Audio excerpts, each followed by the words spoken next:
Salam alaikum tout le monde. Dans ce podcast, je pars à la rencontre de musulmans et musulmanes ambitieux qui sont des acteurs positifs de changement afin d'apprendre de leurs expériences et inspirer la prochaine génération de Muslim Makers. Est-ce que véritablement, on peut se satisfaire de se taire et de ne rien faire et de ne pas chercher à faire bouger les lignes lorsqu'on a les ressources pour? Personnellement, je pense que non, parce que, c'est une responsabilité qu'on a. Aujourd'hui, j'ai le plaisir d'accueillir Sarah Haïter, chercheuse en sciences politiques associée à Sciences Po et à l'INALCO Paris. Elle s'intéresse dans sa recherche aux mobilisations communautaires musulmanes en France et notamment en ligne.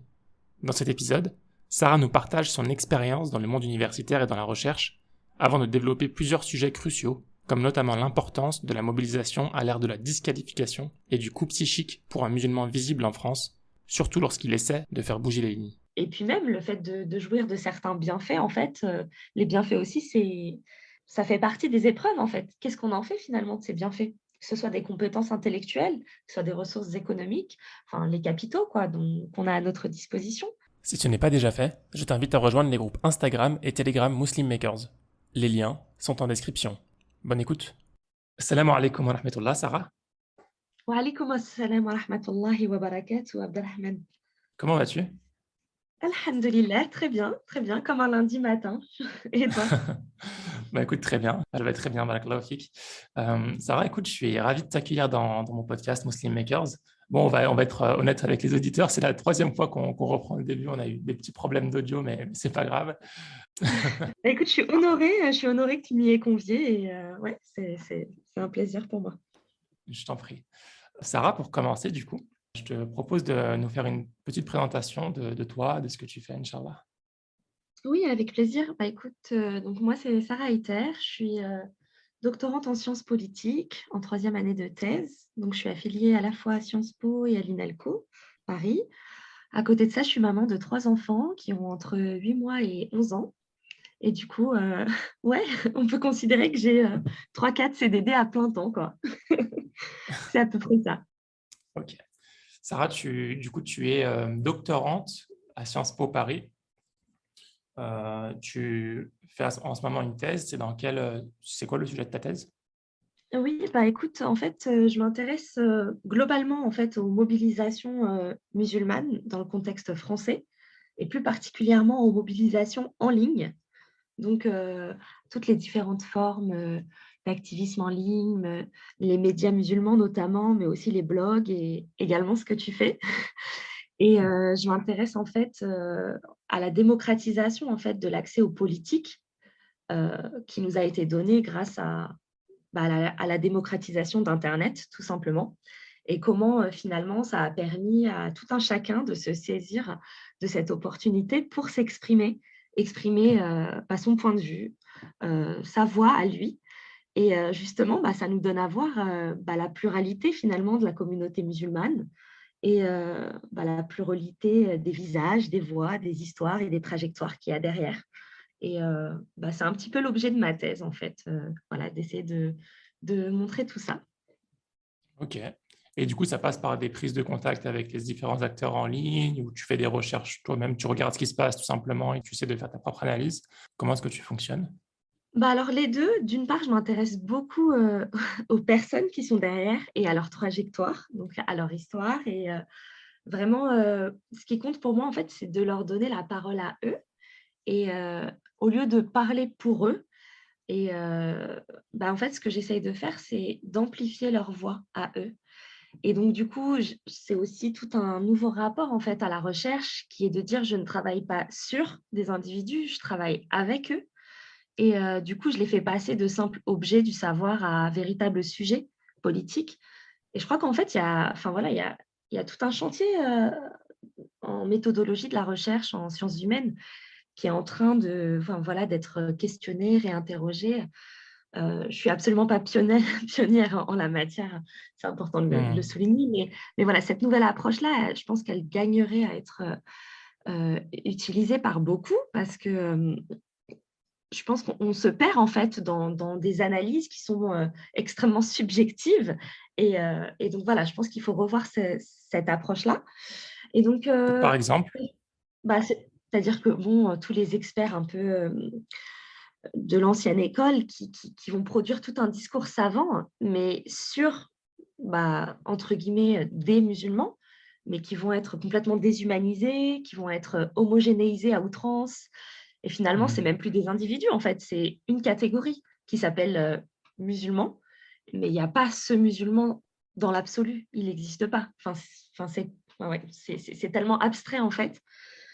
Mhm. Alors que voilà, moi, je m'intéresse vraiment à peut-être peu d'individus, mais qui ont beaucoup de choses à dire.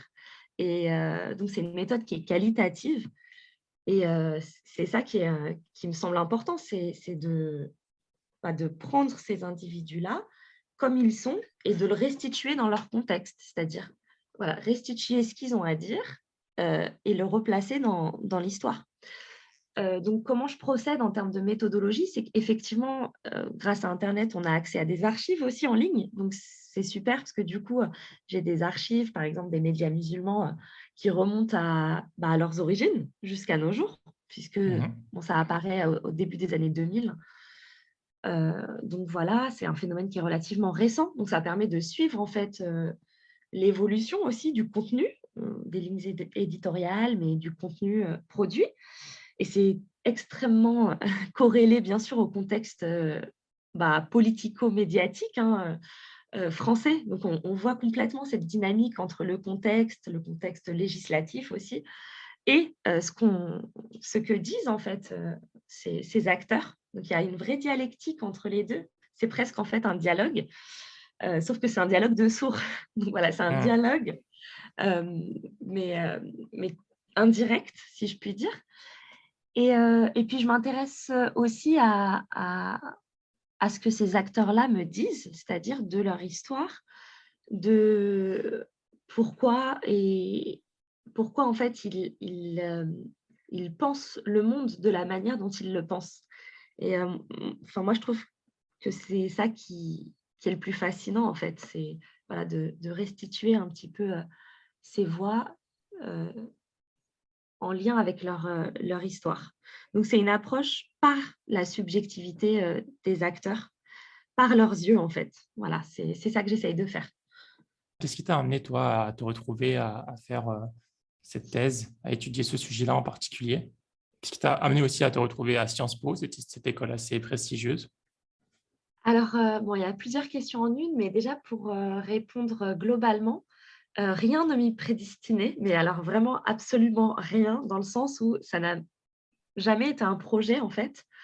Ça s'est fait vraiment, entre guillemets, comme ça, de fil en aiguille, de centre d'intérêt ouais, à intérêt personnel, comme ça. Et j'avais repris des études, une licence d'arabe en langue et civilisation arabe, il y a maintenant 10 ans, très exactement, par intérêt personnel, en fait, tout simplement. Et puis, j'avais trouvé ça super intéressant aussi, tout l'aspect histoire du monde arabe. J'avais aussi fait de l'anthropologie, de la sociologie, etc. au début. Et c'était vraiment parce que je trouvais ça stimulant et intéressant. Et puis, généralement, c'est toujours lié à un intérêt personnel qu'on a déjà en amont. Donc ça, c'est très clair. Et puis, je crois que le choix de sa thèse est toujours lié à quelque chose qui nous tient à cœur. Et puis après, voilà, j'ai poursuivi en master. Et donc, j'ai fait 2 masters différents. Un master de langue et civilisation arabe, donc à l'INALCO, et un master plutôt sciences politiques, sociologie politique à Sciences Po. Et donc, les deux m'ont apporté des choses très différentes, mais que je trouve complètement en lien avec mon sujet de thèse, puisque à Sciences Po, c'était tout ce qui était aspect minorité, donc gestion des minorités, par exemple, mais également tout ce qui était en lien avec la sociologie de l'engagement et ces choses-là. Et de l'autre côté, j'avais aussi le background qui me permettait d'avoir une bonne connaissance, euh, entre guillemets, comment dirais-je, universitaire, de tout ce qui est lié à l'histoire du monde arabe et de l'islam. C'était Mhm. aussi quelque chose que j'avais creusé personnellement, aussi à travers des études en sciences islamiques, voilà, que je faisais à côté. Et donc tout ça, en fait, a fait son chemin et concrètement m'ont amené à poursuivre en thèse. Je dois dire que c'était absolument pas prévu et que l'opportunité s'est présentée et du coup, on l'a saisie et puis oui, ça a fait son chemin un petit peu comme ça et j'en suis assez ravie parce que, quand on travaille sur quelque chose qui nous intéresse personnellement, en fait, on n'a pas le sentiment de travailler, en fait, à proprement parler, vu que c'est quelque chose qu'on aime faire et qu'on fait déjà, en fait. Donc le faire, tout en étant, dans une situation, entre guillemets, confortable qui fait que, on peut le faire, en étant payé. Enfin, moi, j'aime beaucoup écrire, c'est une passion. J'aime beaucoup lire, c'est une passion. J'aime beaucoup, ces questions-là, c'est une passion. Donc oui, très concrètement, ça a ça de formidable de faire une thèse. Ouais, ça réunit un Ouais. petit peu, tout ça et puis je pense qu'on a aussi, beaucoup cette barrière de se dire, pour beaucoup, on se dit: «Non mais ce monde-là, c'est pas le nôtre en fait», enfin, on n'y pense même pas, on se projette pas forcément et puis c'est pas forcément, dans le champ de nos possibles.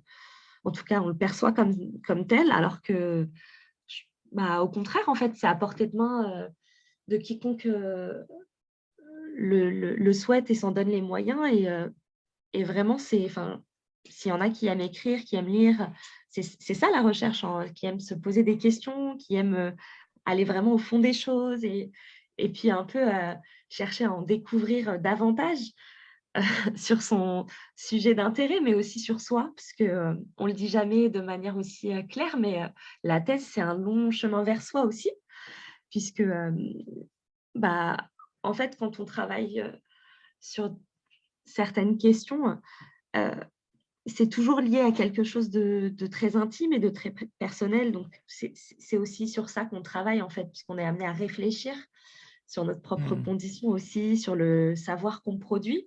Donc, c'est extrêmement enrichissant et c'est une expérience qui est, vraiment, à la portée de enfin voilà, de tous, j'en suis convaincue, preuve en est Abdelrahman, et toi et moi, enfin voilà, on c'est ce qu'on fait aujourd'hui et je pense pas qu'on soit, enfin voilà, des surhommes ou quoi que ce soit. Donc, voilà, ce message, c'est vraiment pour dire que si voilà, s'il y en a qui éprouvent, le désir de se lancer dans ce type de carrière, franchement, c'est formidable puisqu'ensuite enfin, Mmh. on est un perpétuel apprenant, d'une part, mais on a également, l'opportunité d'enseigner. Enfin, moi, j'ai enseigné, c'est la troisième année consécutive dans des disciplines, variées et enfin, moi, je trouve que c'est juste magique, en fait.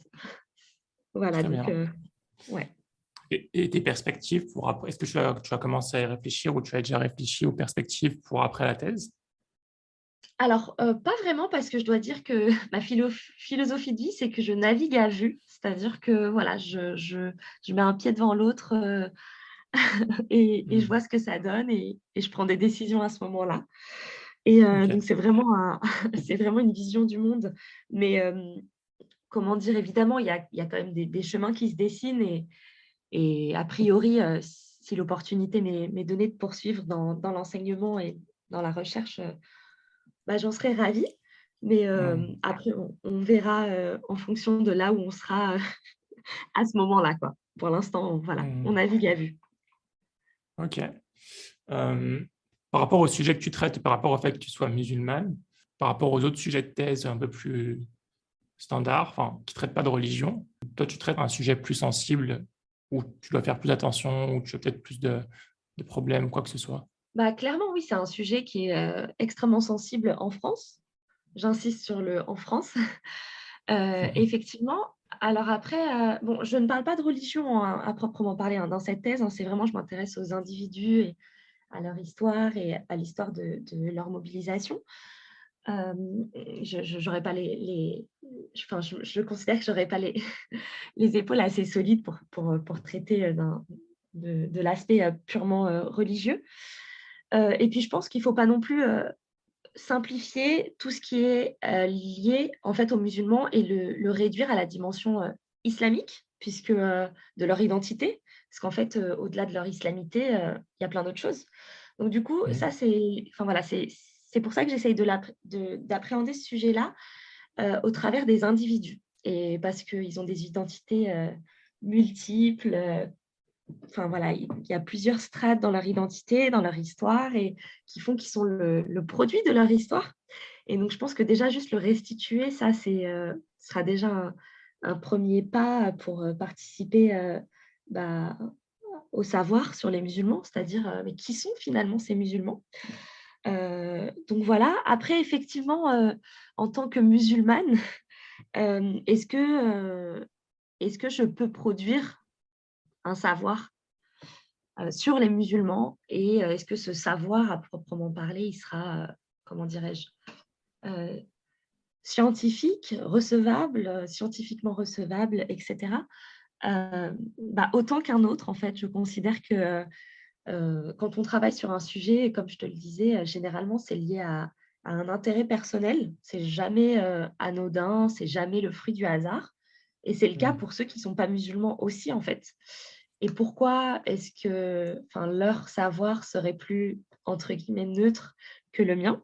Sachant que, enfin voilà, j'essaye d'être rigoureuse dans ma méthodologie, j'utilise, bah, les outils, disciplinaires, hein, que ce soit, de la sociologie ou de la science politique ou de l'histoire, comme le font d'autres chercheurs.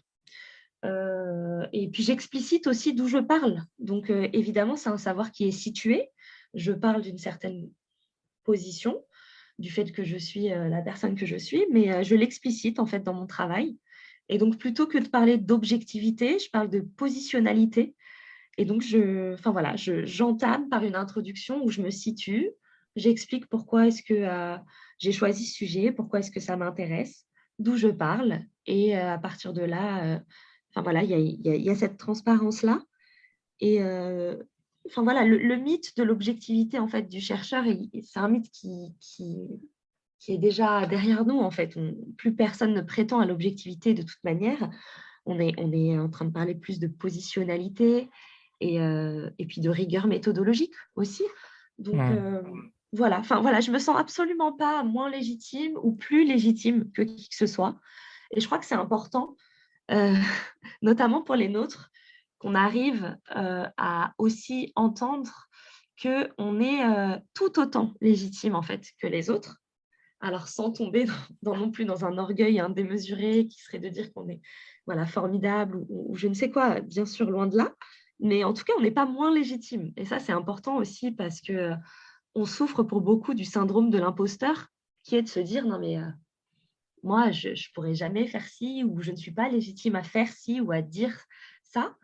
Alors que, bah, tous les autres se sentent, légitimes pour le faire. Il y a pas de raison qu'on ne le soit pas. Donc, enfin voilà, c'est vraiment très important qu'on conscientise tout ça et qu'on se dise évidemment, je ne vais pas produire, enfin voilà, la thèse qui va révolutionner la face du monde. Mais si déjà j'arrive juste à, bah, à atteindre les objectifs que j'ai, énumérés, enfin voilà, les objectifs de ma thèse à petite échelle et que j'aurais participé à mon échelle à faire avancer la question, à participer au savoir sur les musulmans, bah, les musulmans finalement, c'est tout ça, c'est toute cette pluralité. Mmh. Bah, je trouve que c'est déjà un grand pas en fait, mine de rien et enfin voilà, enfin je pense que c'est important qu'on se considère comme autant légitime que n'importe qui d'autre, dans nos domaines de compétences respectifs, à tous. Voilà. Très bien. Tu as commencé par faire ce que tu as dit que tu as repris des études, pour faire des études en langue arabe. Avant, tu avais fait d'autres études?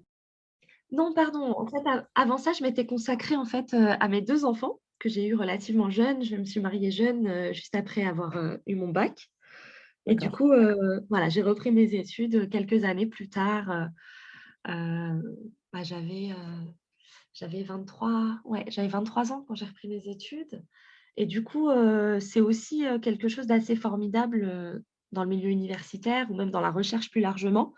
C'est que, il y a pas ce profil type de, à 23 ans, tu as fini ton master, tu ensuite, tu enchaînes avec, une, expérience dans le domaine de l'entreprise et enfin voilà, il y a des profils qui sont tellement variés en fait dans ce milieu, puis il y a beaucoup de bienveillance, enfin la comment dirais-je? la singularité des parcours, c'est vu comme vraiment de la richesse, vous êtes bien accueillis. Enfin, j'étais sur les bancs de la fac avec des personnes qui avaient, je n'exagère pas, entre 18 et 90 ans. On a un Hmm. doyen, dont je ne citerai pas le nom, mais qui avait plus de 90 ans, qui avait des arrière-petits-enfants et qui était avec nous en cours et puis on en rigolait. Puis il y avait vraiment toutes les tranches d'âge, quoi, qui étaient, il y avait enfin, voilà, des profils tellement variés, des gens qui étaient en reprise d'études ou des gens qui voulaient, enfin, voilà, qui le faisaient par intérêt personnel ou des gens qui venaient parce qu'ils étaient à la retraite, qu'ils avaient du temps ou des mamans qui avaient envie de stimulation intellectuelle. Enfin, franchement, ça, c'était super chouette voilà, de vivre cette expérience en n'étant pas forcément un mouton noir isolé. Ouais, Donc voilà, ça c'était chouette, mais je ne pense pas que ce soit le propre de toutes les filières universitaires, mais en tout cas, c'était le cas de la filière en langue et plus largement à l'INALCO, quel que soit le département. C'est, c'est comment dirais-je, une fac qui est connue pour avoir des profils extrêmement variés. Et c'est très enrichissant parce qu'on apprend aussi beaucoup des uns des autres et pas uniquement du contenu qu'on nous enseigne. Et donc, il y a cette dimension aussi très horizontale, en fait, de l'apprentissage. Et c'est valable dans tous les domaines de la vie, d'ailleurs. Et même ce qu'on est en train de faire là, en fait, enfin, c'est qu'on essaye de s'enrichir des expériences des uns des autres, des retours d'expérience. Et, euh, et enfin, voilà, cette dimension-là, elle est aussi, enfin, pour moi, en tout cas, ça a été assez central parce que j'ai fait des rencontres qui ont été déterminantes, qui m'ont ouvert le champ des possibles et qui m'ont aussi donné confiance. Et honnêtement, ça a été vraiment déterminant. Il ne faut pas minimiser aussi cet impact-là. Voilà, d'être entouré de personnes qui je ne vais pas dire qui croient en vous, mais qui vous montrent le chemin et qui vous le hmm, facilitent. ouais, J'ai un projet de livre par la suite, après la thèse, qui sera guide de survie du musulman à l'université. Parce que c'est vrai ok. que, ouais, il y a cette dimension-là aussi qui est de se dire que nous, enfin voilà, on a un certain nombre je ne parlerai pas de contraintes parce que j'aime pas ce terme, mais voilà, de choses auxquelles on tient et qu'il est important de ne pas perdre de vue dans cette période de vie. Plus encore Hmm. pour ceux qui ont, enfin voilà, qui enchaînent directement leurs études et qui n'ont pas forcément, enfin voilà, la vie que j'avais moi en tant que maman, qui était que je venais en cours et que je filais chez moi aussi vite que possible. Et du coup, c'est important aussi cet aspect-là, de le concilier aussi et de ne pas le vivre comme. Enfin, il y a des gens qui ont l'impression de faire le grand écart en fait entre ce qu'ils sont en tant que musulmans et ce qu'ils sont par ailleurs dans d'autres Ouais. domaines de leur vie.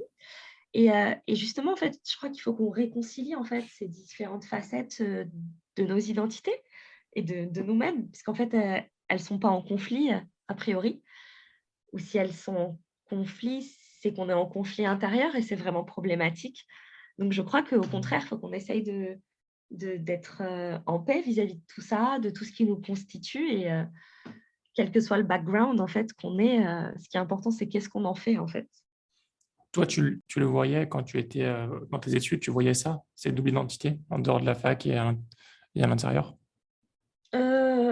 Oui, déjà, mais plus particulièrement parce que j'étais dans une filière quand même où c'était un vrai sujet. On avait des cours sur l'histoire de l'islam. Donc, enfin, voilà. Et donc, du coup, enfin, avec toutes les questions que pose le discours orientaliste, etc. euh, effectivement, oui, sur le plan même de notre rapport, nous, à la croyance ou même à l'histoire, à la vérité. Enfin, il faut appeler un chat un chat. Nous, on a un rapport à la vérité en tant que musulmans. On croit en une vérité euh, qui est une vérité divine, en fait. Donc, déjà, ça, en fait, c'est quelque chose avec lequel euh, il faut qu'on soit enfin, au clair, en fait. C'est-à-dire que c'est quelque chose auquel, personnellement, je ne touche absolument pas. Et ça a été assez facile pour moi parce que, comme je te le disais, en fait, j'étudiais par ailleurs. Donc, j'avais ce background-là qui faisait que j'étais sécurisée. Je sais que c'était absolument pas le cas de tout le monde. Ouais. Enfin, il y en a qui ont été assez ébranlés, en fait, en eux-mêmes, qui ont été chamboulés, qui n'étaient pas forcément stables vis-à-vis de tout ça. Ouais, tu veux Donc dire ça, qu'il y avait c'était... des idées qui étaient répandues, qui étaient peut-être parfois pas alignées sur les croyances standards de l'islam, sur les grandes lignes, tu veux dire, des choses assez claires. Tout à fait, oui, oui, clairement. Après, bien sûr, on a chacun un rapport en fait à ces choses-là et comment dirais-je, on n'a pas tous un seul et même rapport à cette vérité. Comment dirais-je, a priori, en tant que musulman, croyant et relativement attaché à tout ça, on a quand même un rapport à la vérité qui peut sembler problématique dans le monde universitaire, où le rapport, en fait, comment dirais-je, à- au savoir est tout le temps questionnable, en fait. Enfin, ce rapport, entre guillemets, critique à tout type de Hmm. discours. Voilà, il est tout autre. Et donc, du coup, enfin, voilà, je pense qu'en tant que musulman, il faut qu'on soit conscient de ça, en fait. Je pense que c'est important qu'on communique entre nous et qu'on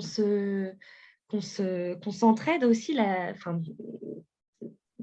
quant à comment est-ce qu'on appréhende en fait ce savoir-là et qu'est-ce qu'on peut en faire et en quoi ça nous enrichit aussi. Enfin, moi, ça m'a beaucoup enrichi, hein, donc je ne suis pas là pour dire que je suis complètement critique de tout ce que j'ai appris à l'université. Absolument pas. Enfin, ça a été extrêmement enrichissant, etc.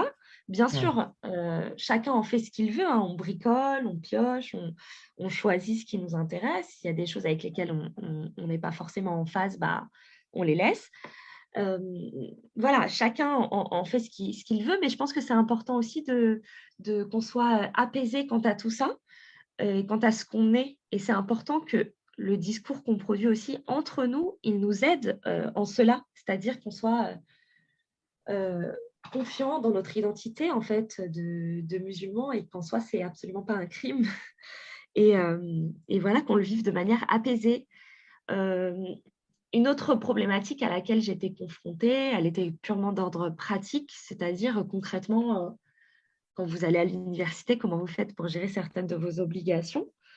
Je dois dire que là encore, ce qui m'a beaucoup aidé, c'était l'entourage, du fait qu'il y avait pas mal de musulmans, de musulmanes qui faisaient de l'arabe avec moi. À l'université, bah, on avait tous nos petits tuyaux, enfin voilà, on s'entraidait, puis on se sentait pas seul, etc. Donc ça a été d'une grande aide. Et puis au-delà de ça, on était entouré de personnes qui n'étaient pas musulmanes, voire pas du tout musulmanes, mais qui étaient extrêmement ouvertes, bienveillantes, compréhensives, que ce soit au niveau du corps enseignant ou au niveau des étudiants. Et ça a été extrêmement agréable du fait de se sentir, comment dirais-je, euh, voilà, pas, on n'avait pas besoin de se justifier par rapport à certaines choses. Voilà, on était face à des personnes qui étaient en quête d'apprendre elles aussi, très ouvertes, qui avaient des, enfin, voilà. Donc c'était un cadre relativement bienveillant. Et donc ça aide Hmm. beaucoup. Mais je pense que c'est pas forcément existant partout, mais que là encore, en fait, quand ça n'existe pas déjà, bah, ça veut simplement dire que c'est à nous de le créer, en fait. Et donc, voilà, je pense que quelle que soit la filière, quelle que soit l'université, on n'a pas besoin d'être nombreux, mais on a besoin d'être quelques-uns au moins. Et puis, on peut faire de très belles choses si on s'entraide à différents niveaux. Quand tu as repris des études, c'était par pur intérêt par rapport au sujet. Tu visais pas forcément de carrière derrière. Tu Oui, visais pas spécialement de rejoindre aussi Sciences Po, par exemple. pas du tout. Pour être tout à fait franche, je ne devinais absolument pas que je rejoindrais Sciences Po. Et je ne l'ai peut-être pas dit de manière explicite, mais j'ai rejoint Sciences Po après ma licence d'arabe. Donc, Hmm.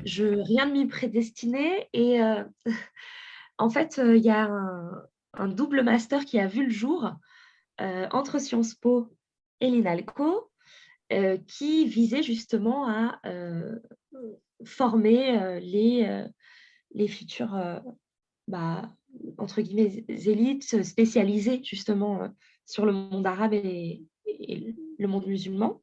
Et du coup, bah, ça s'est présenté à moi.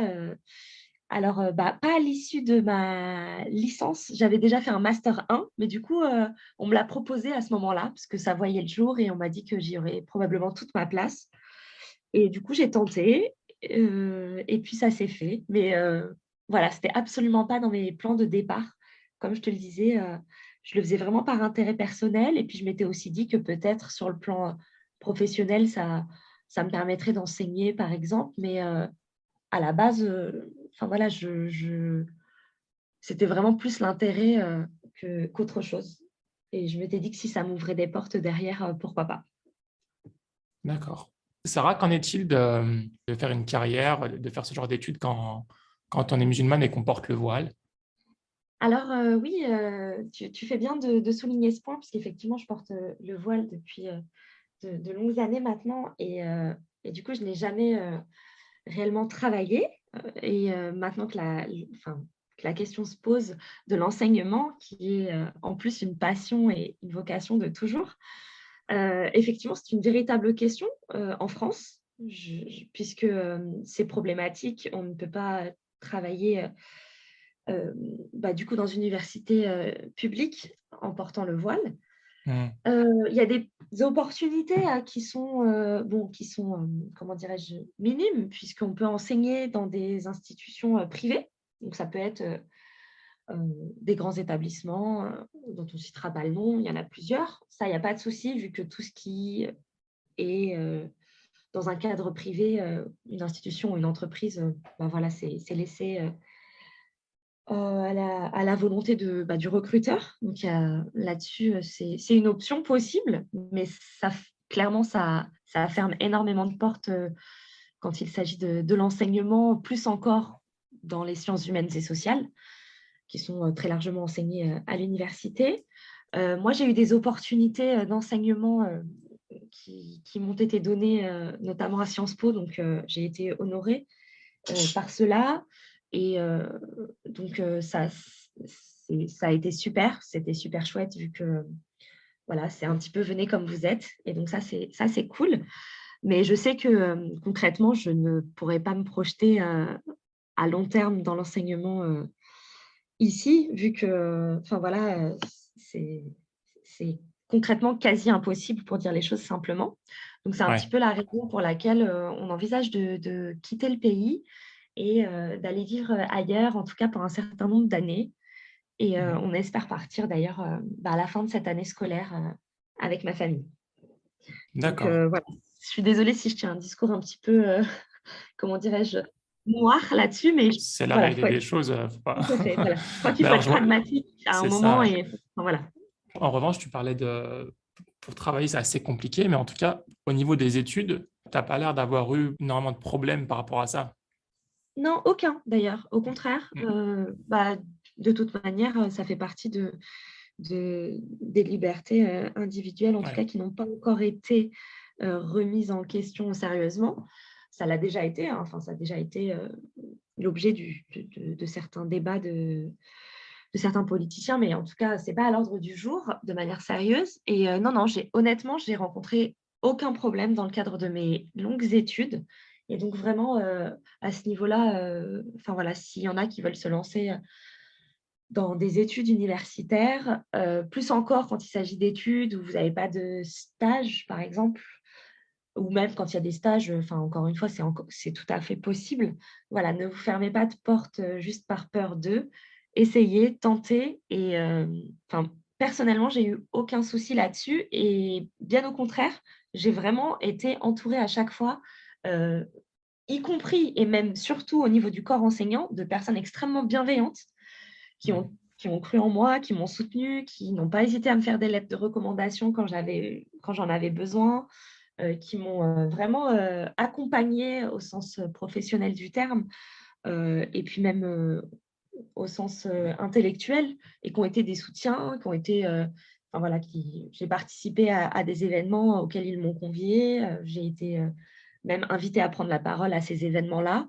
Honnêtement, vraiment, hein, ça n'a jamais été un problème, enfin voilà, de porter le voile comme je le porte et je le porte pas forcément de la manière la plus discrète qui soit et enfin voilà, donc je les remercie de leur bienveillance à mon égard et j'espère que ça inspirera, d'autres femmes comme moi à saisir, cette opportunité si elle se présente à elles.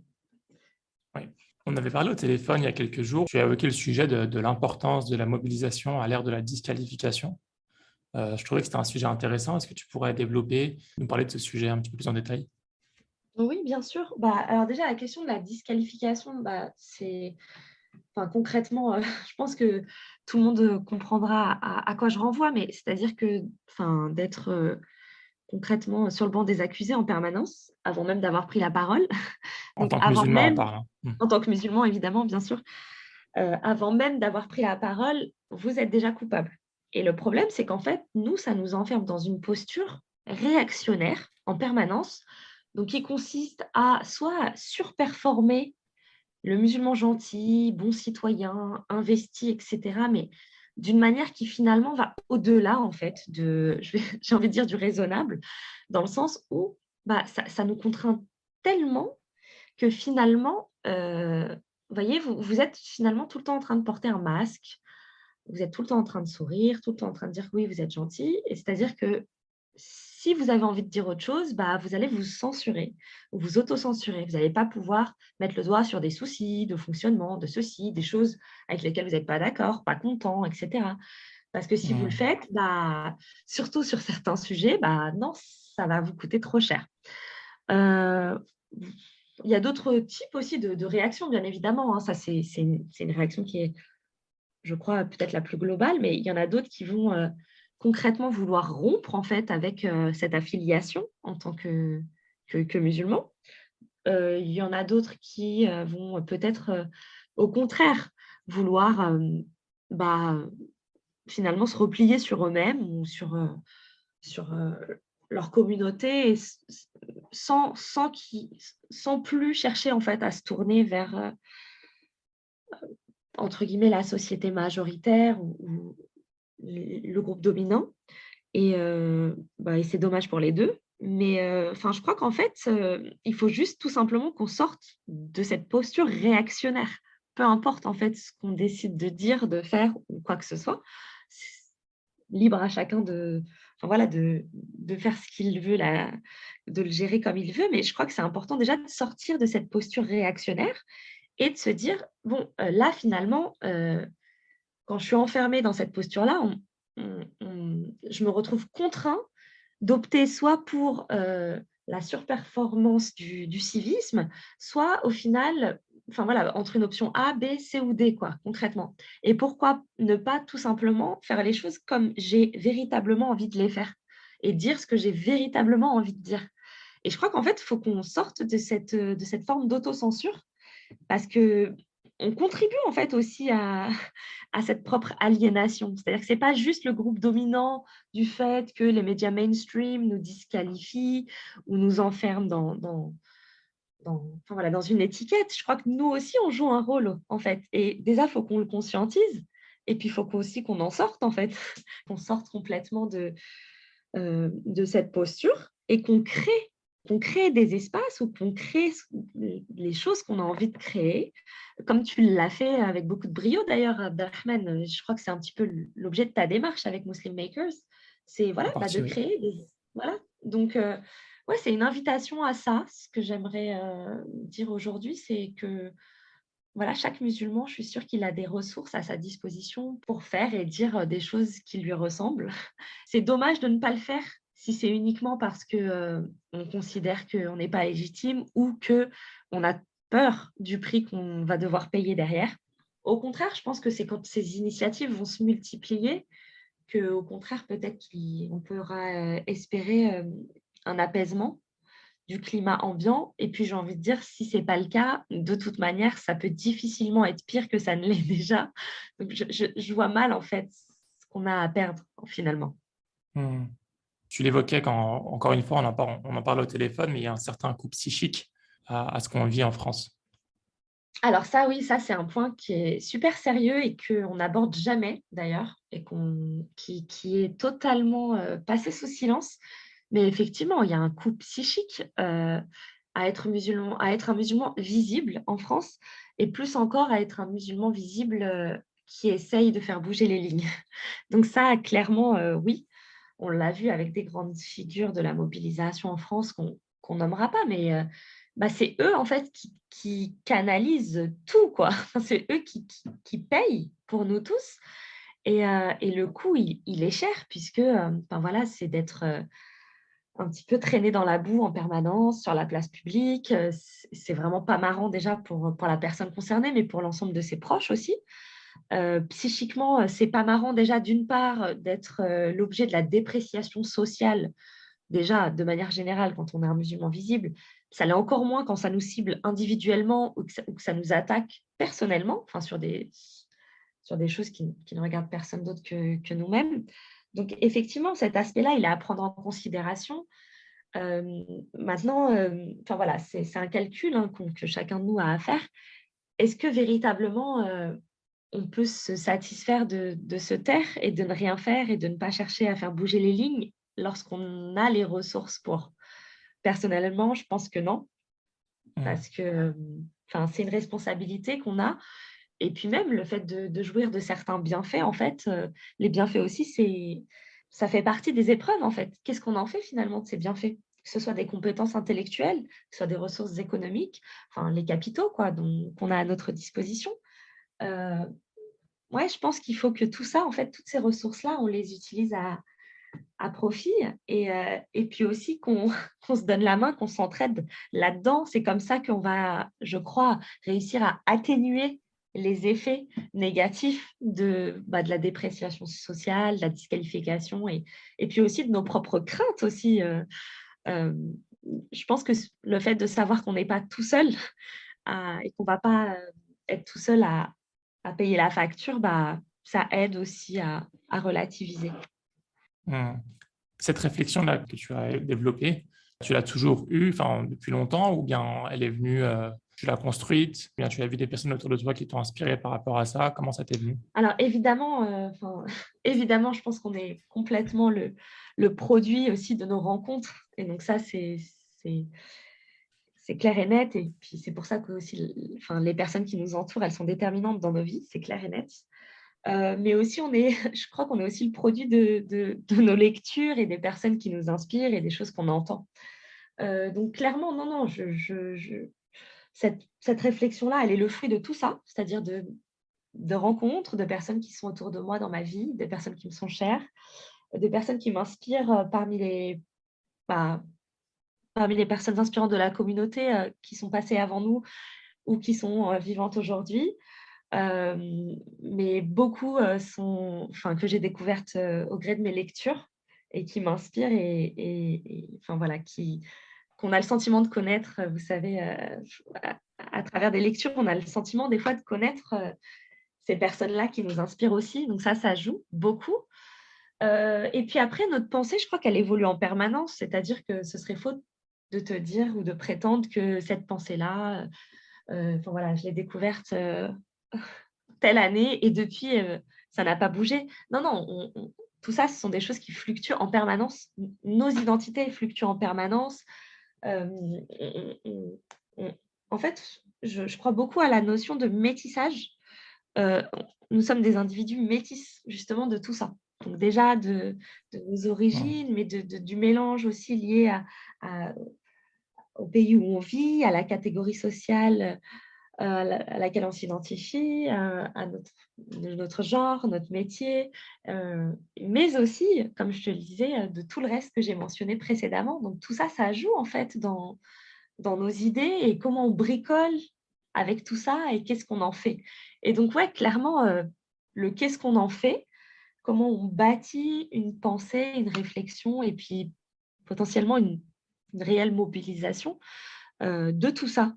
Heu, ouais, clairement, c'est un bricolage avec tout ce que je viens de dire, mais ça c'est pas le fruit de la réflexion d'un seul homme et encore moins de ma propre, réflexion personnelle, loin de là et je crois que c'est important de souligner aussi, la richesse, de ce capital-là, qui est le capital humain et qui est le capital de nos amitiés ou de nos rencontres, inspirantes.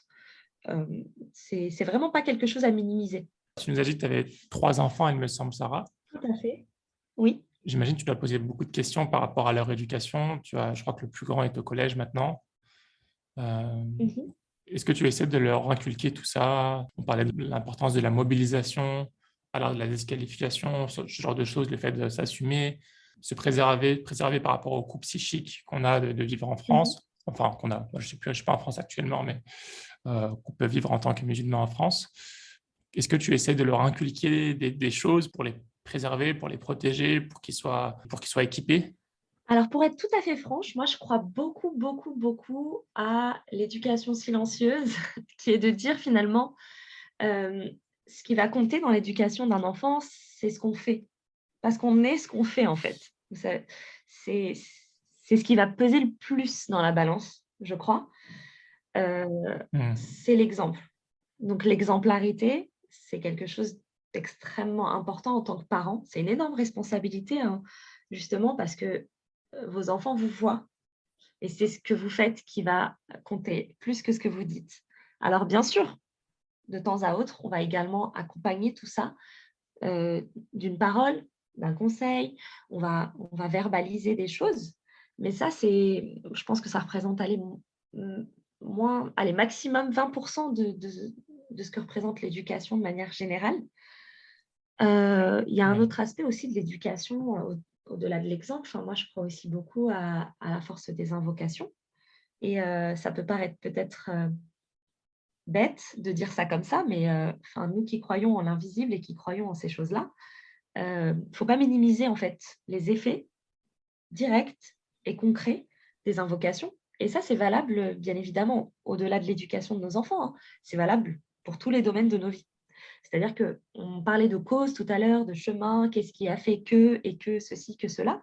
Il y a aussi autre chose que j'ai pas mentionné peut-être, aussi directement, mais très clairement, il y a aussi, heu, les invocations, les prières de consultation, le fait de prendre le conseil aussi auprès de personnes qui sont de bons conseils et de tout ça, ce sont des choses déterminantes et dont enfin voilà, c'est comme ça aussi que je gère, l'éducation de mes enfants, c'est-à-dire, voilà, ils nous voient vivre, ils se calent sur cette manière qu'on a de vivre et bien sûr, on discute de choses et d'autres. Je suis surtout là, en fait, pour répondre à leurs questions, plus que d'initier, la prise de parole. J'aime beaucoup les écouter. Hem, je pense qu'on a un rapport beaucoup trop vertical à certaines choses, notamment à l'éducation et bien sûr, il y a une verticalité, mais c'est pas juste, «Assis-toi et écoute ce que je vais te dire», c'est pas que ça. Hem, moi, j'apprends beaucoup, en fait, de mes enfants, par exemple. J'apprends beaucoup. Je Mmh. pense qu'en fait, c'est dynamique, quoi. On apprend, ils apprennent de nous et nous, on apprend d'eux et on apprend aussi, la patience, on apprend, la réforme, on apprend comment est-ce qu'on va faire pour faire mieux et ça, c'est tous les jours et c'est dans tous les domaines. Donc oui, je vais pas prétendre avoir, une recette magique qui fait que, hop, on arrive à éduquer ses enfants en claquant des doigts et ça va fonctionner, c'est un discours qui est vachement dans l'air du temps en ce moment et j'ai beaucoup de mal avec ça. Non, Ouais. non, en fait, c'est pas vrai. La vie, c'est des réajustements permanents. Enfin, je veux dire, on est des êtres avec, des limites, des faiblesses et on a été créés comme tels. Donc je crois qu'il faut complètement, en fait, en prendre conscience et c'est ce qui, justement, nous donne accès à à des hauts degrés, hein. C'est parce que, justement, on reconnaît nos vulnérabilités, et on oriente notre dépendance, dans la bonne direction. Donc c'est ça qui nous élève. Mais après concernant les enfants, ça demande surtout une gymnastique logistique et donc je crois que, bah, dans l'époque Oui. moderne dans laquelle on vit, c'est concrètement, des questions auxquelles beaucoup sont confrontés, hein. Les papas sont de plus en plus impliqués, donc c'est des questions qui les concernent aussi. Comment je vais faire pour lier tous ces aspects-là de ma vie finalement? En tant que parent, Mmh. en tant qu'époux, épouse, en tant que, voilà, que maman, plus spécifiquement, ou papa, en tant que fils d'eux, en tant que voisin d'eux, en tant qu'ami d'eux, en tant que, enfin voilà, que chercheuse ou autre. Comment je fais en fait pour justement, enfin voilà, on essaye d'exceller dans tous les domaines, mais bah, on se fixe des objectifs qui sont tellement absolus, qui sont inatteignables. Donc comment aussi, se faire clémence vis-à-vis de ça, accepter ses limites et ne pas tout simplement, finir par, parce qu'il peut y avoir aussi un revers de la médaille, c'est que de toute façon, si on est trop exigeant aussi, ça peut être destructeur. Donc je crois que dans l'éducation des enfants, c'est un aspect qui est important, c'est, cette modestie en fait vis-à-vis de soi et des autres. Hem, je pense que c'est quelque chose de fondamental, heu, que j'illustrerai par l'exemple aussi de savoir aller voir son enfant et de lui dire qu'on s'est trompé. Là, je me suis trompée ou j'ai été excessive et je m'en excuse et ça arrive à tout le monde et on avance et on essaye de se corriger. Donc voilà, moi, c'est comme ça que je vois les choses. C'est beaucoup, voilà, ce qu'on fait, c'est ça qui participe à l'éducation. Où l'on va, qui on voit, qu'est-ce qu'on fait avec eux, où est-ce qu'on les emmène, hem, la Ouais. manière qu'on a de les traiter avec bienveillance, avec clémence, mais aussi de savoir poser des limites. Donc, l'assertivité, c'est important de savoir être ferme tout en étant bienveillant et puis aussi accepter qu'on va se tromper et que ce sera ni la première ni la dernière fois, quoi. Ouais. Ouais. Et comment est-ce que tu gères donc, tes activités et ta vie personnelle, ta vie de mère et d'épouse? Alors, pour être tout à fait franche, ça, c'est venu, progressivement, mais c'est quelque chose qui est super important pour moi. C'est le fait d'être, rigoureuse et de m'imposer une certaine discipline. Je crois que c'est fondamental et je crois que c'est fondamental plus largement, en fait, en tant que musulman, en fait, de d'être exigeant, en fait, vis-à-vis de soi quand même, un minimum, parce que sinon on sombre dans une forme de laxisme qui est qu'on se laisse porter par la vie et puis finalement, qu'est-ce qu'on en fait? Pas grand-chose. Donc je crois que c'est important qu'on soit exigeant et qu'on soit discipliné et d'ailleurs cette discipline finalement, elle nous est donnée par le cadre de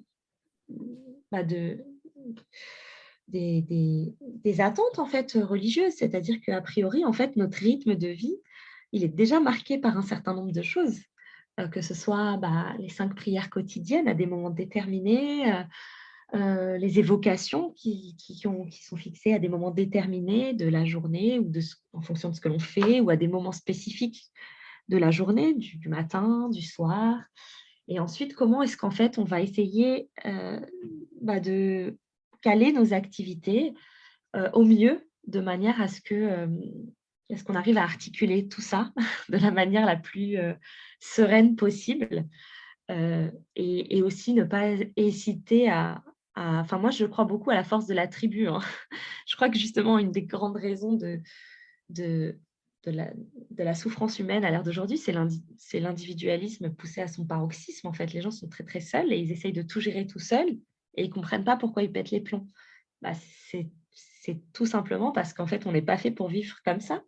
À la base, enfin, on n'a jamais vécu comme ça sur la surface de la planète Terre jusqu'il y a peu et donc enfin voilà, moi j'ai un rapport à la famille, oui, à la famille élargie, qui fait que ça aide aussi beaucoup et quand c'est possible, voilà, il y a toujours, une mamie pas loin, une tata, et vice versa et c'est chouette. C'est comme ça aussi que voilà, j'ai pas honte de dire que non, je ne gère pas tout ça avec brio, seule comme un grand chef. Je crois que c'est possible pour personne et qu'il y a aucune honte à cela et il y a aucune honte à voilà, à s'entraider mutuellement, je crois qu'au contraire, c'est une des principales forces qu'on a au sein de cette communauté, ces valeurs qu'on a de famille, et même de solidarité intracommunautaire entre voisins ou entre amis et cetera. Je crois qu'au contraire, il faut absolument qu'on sollicite ces réseaux et qu'on enfin voilà, qu'on en use de la plus belle façon. Ouais. Bah, écoute, merci beaucoup pour tes conseils, Sarah. Sarah, on arrive à la fin du podcast. Je vais finir par quelques petites questions. Mais avant que je te les pose, est-ce que tu penses qu'il y a un sujet qu'on aurait pu évoquer, qu'on n'a pas évoqué, que tu souhaiterais peut-être partager avant qu'on finisse avec les petites questions? Alors, laisse tu sais quoi? Je te laisse faire les petites questions, on y répond et je te dis ça à l'issue des petites questions. Comme ça, je saurai si on a oublié, quelque chose qui me semble important. Écoute, on laisse réfléchir ton Ouais. subconscient. Est-ce que tu as des routines, Sarah, qui t'aident à progresser ou à garder ton énergie? Oui, super question auquel j'aurais pas forcément pensé, mais moi, ce qui me donne entre guillemets «de la force», alors bien sûr, on s'entend là-dessus quand je dis ça, mais ce qui m'aide beaucoup en tout cas au quotidien, c'est, de donner beaucoup d'amour à ma famille et qui m'en donne en fait en retour. Donc ça, c'est, vraiment ça me porte et je les porte et on est très, très proches et vraiment ça, Mmh. c'est quelque chose qui est un enfin, qui c'est une énorme aide. Vraiment, c'est une énorme, énorme, énorme aide et enfin voilà, moi j'ai pas du tout honte de ces choses-là et je crois qu'il faut pas qu'on ait honte de ces choses-là, parce que ça nous aide beaucoup, hein, que ce soit, des bonnes paroles, que ce soit des gestes, peu importe. Heu, Comme on dit, les choses les plus importantes de la vie, ce sont les choses qui n'ont pas de prix. Elles sont gratuites, elles sont à portée de main et c'est ça qui enfin moi, c'est ce qui m'aide le plus dans mon quotidien. C'est vraiment ça, c'est un ensemble de petites choses, mais qui me donnent le sourire, qui me donnent la pêche et qui m'aident concrètement. Ouais. Et du coup, tu en reçois en retour?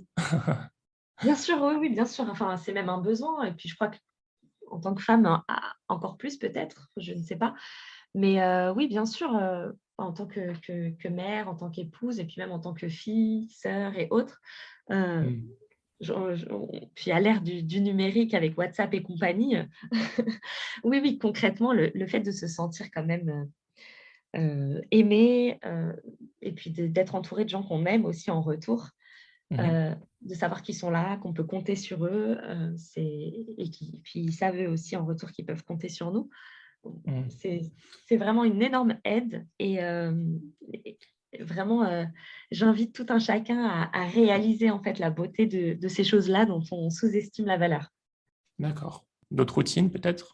Après en termes de routine, alors malgré le fait que j'aime beaucoup, voilà, comme je disais, voilà, l'échange, les gens et cetera, besoin de couper, besoin de solitude, même si c'est pas un bah, de toute façon avec le rythme de vie qu'on a, c'est pas possible d'avoir des énormes plages de solitude, mais d'en avoir, c'est absolument vital et je crois qu'en tant que croyant, c'est fondamental parce qu'en fait, on peut pas se ressourcer en permanence auprès des autres. On le fait, hein, ça aide, donc ça c'est la dimension horizontale, mais je crois que notre être, il a profondément besoin de se ressourcer verticalement en coupant avec le reste et vraiment en cherchant, à se reconnecter avec le divin et sans ça, pour moi, c'est comme voilà, c'est bête, mais c'est comme si on ne recharge pas son téléphone la nuit. Si le lendemain, il y a pas de batterie, c'est mathématique, enfin, c'est logique.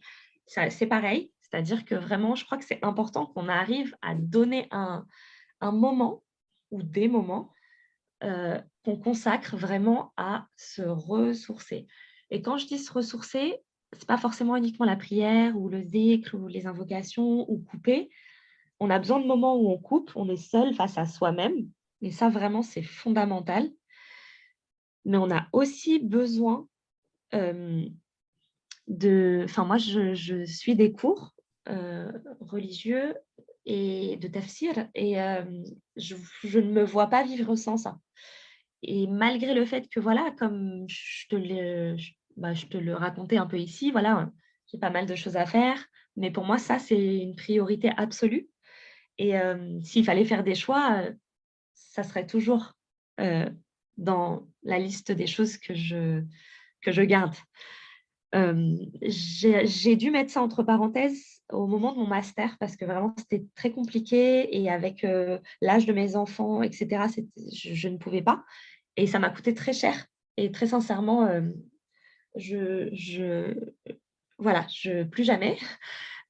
C'est vraiment quelque chose de très important aussi, heu, parce que, quand on suit des cours, bah, on n'entend pas que ce qu'on a envie d'entendre. Je crois qu'un des pièges aujourd'hui, c'est que comme on consomme l'islam comme on a envie de le consommer, ça a aussi ses limites, en fait. Parce qu'en fait, on est entouré de gens qui sont aimants et bienveillants, mais ils nous disent pas forcément: «Stop, là, ça va pas là». Heu, c'est on est à une époque, en fait, où c'est très difficile, en fait. Cet aspect-là, on l'a un petit peu mis sous le tapis et du coup, quand on va écouter des rappels, bah, on écoute des rappels dont qu'on a envie d'écouter, parce qu'on clique, le titre nous parle et cetera. Mais on n'écoute pas les rappels qu'on a besoin d'écouter et qu'on n'a pas envie d'écouter. Et je crois que Ouais. ça, c'est dommage, parce qu'en fait, quand on n'est pas dans des cours qui imposent, eux, leur rythme et leur programme et le contenu, bah, du coup, on n'est jamais confronté à cet aspect-là et et puis enfin voilà, on a très, très peu de réelles, personnes autour de nous qui auront suffisamment de lucidité et de clairvoyance pour nous dire parfois des choses qu'on a moins envie d'entendre. Déjà parce qu'on ne les montre pas, déjà nous-mêmes. Donc ça, c'est aussi, un des drames, hein, de l'époque qu'on est en train de vivre. C'est qu'on est toujours, au top tout le temps, partout, ce qui n'est pas vrai. Donc je crois que c'est important, je crois, en fait, d'avoir des relations, franches et honnêtes et vraies, en fait. Je trouve que c'est plus enrichissant d'en avoir quelques-unes que d'avoir, 25 000 amis, sur des réseaux sociaux et qui vont jamais nous prendre par la main en disant, «J'ai l'impression que là, ça va pas, je te reconnais pas», ou je ne sais quoi. Donc vraiment, Mmh. pour moi, vraiment suivre des cours, religieux, notamment, enfin ceux que je prends, en fait, c'est une invitation à la méditation. C'est du tafsir et du tadabbur et c'est juste formidable, en fait, parce que c'est ça vous remet, en fait, les idées en place. C'est des lunettes que vous les lunettes que vous avez besoin pour avoir la clairvoyance et qui vous aident pour tout le reste. Et donc vraiment, si j'ai un conseil à donner, c'est qu'il faut jamais s'éloigner, en fait, de ce type d'assemblée. Quel que soit ce qu'on a à faire, quel que soit le nombre de casquettes qu'on porte, c'est la principale et c'est la plus légitime, à mon sens. Très bien. Je suis tout à fait d'accord avec toi. J'essaie de jamais mettre de côté mes quelques cours que je suis. Ouais, je trouve que c'est important malgré toutes les responsabilités qu'on peut avoir. C'est un peu une sorte de pilier, tout Mmh. comme la prière et les autres choses sont des piliers, mais le fait de se rencontrer avec d'autres musulmans et d'apprendre des choses, ça, c'est un autre pilier très important, je trouve. Ouais et puis ça vous lie aussi, enfin je trouve que ça vous lie, Mm. enfin même avec les personnes avec qui on partage juste des cours, même si on les voit pas particulièrement en dehors et tout, bah, ce groupe-là, on y est lié en fait d'une manière ou d'une autre et ouais, ça a quelque chose de beau. Mhm. Très bien. Toi qui es une grande lectrice, Sarah, est-ce que tu aurais des recommandations de livres, quelques-uns qui t'auraient particulièrement marqué? La première des choses, déjà, parce que ça c'est excuse-moi, je sais que c'est pas un rappel religieux, mais parce qu'on prend ça trop à la légère. La première des choses, c'est que le musulman est un lecteur, qu'il le veuille ou non. C'est qu'en fait, on a un lien au livre et on a un lien au livre sacré qui est fondamental.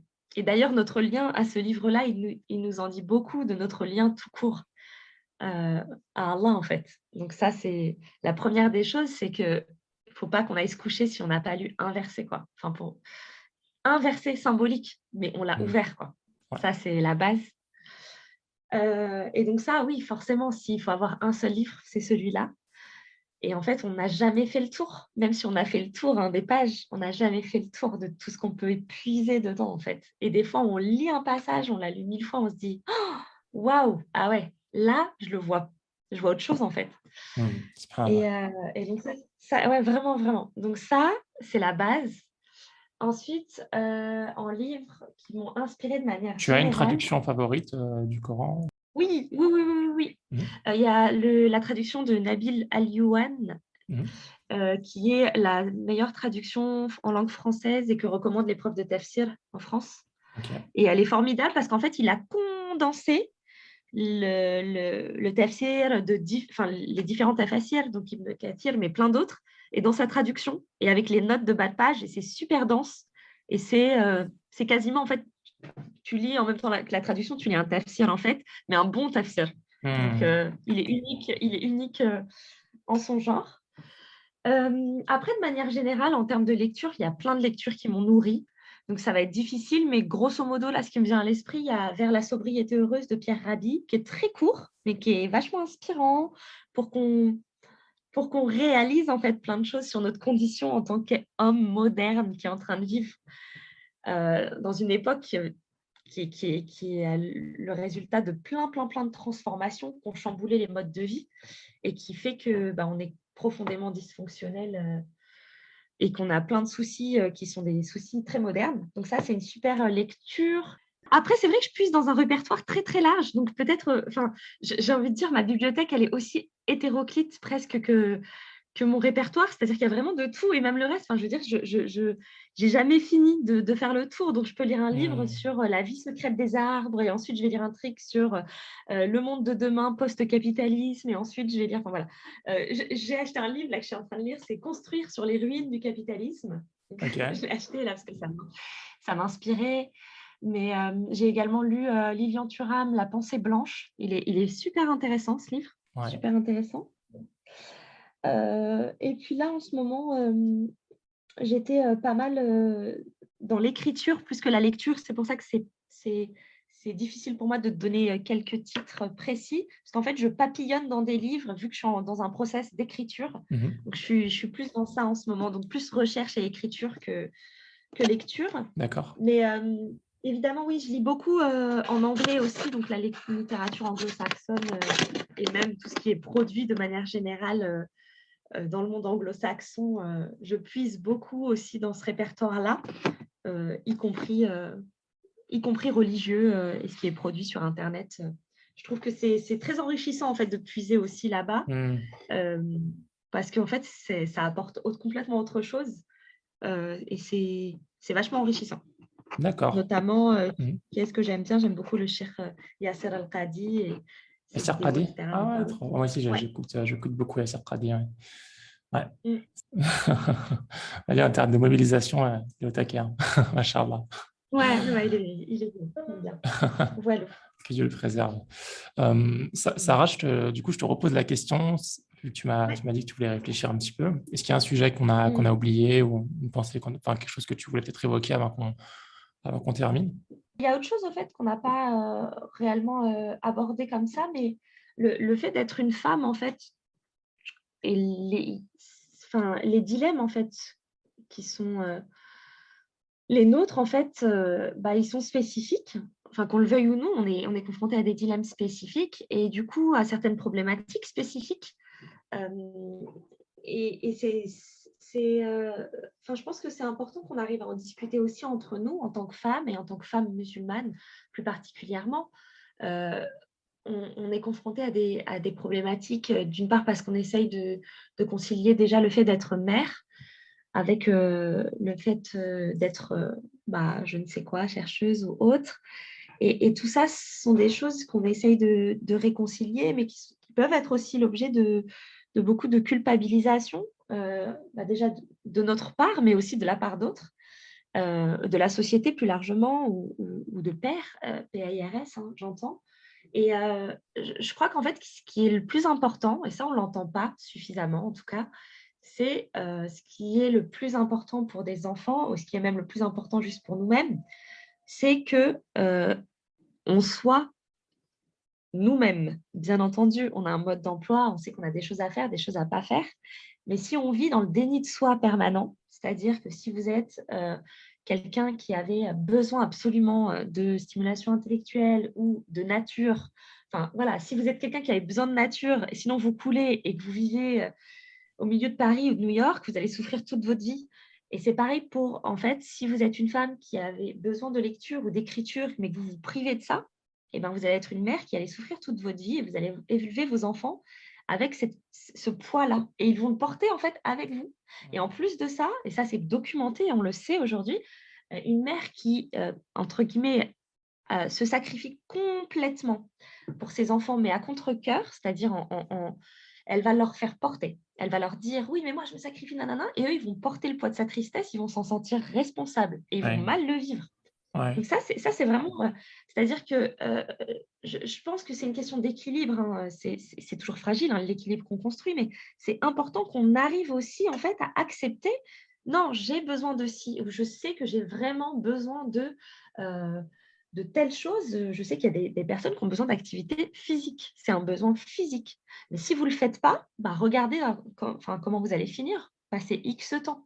Et donc, c'est valable aussi pour la femme, c'est-à-dire accepter ces pans-là de sa personnalité ou de sa personne.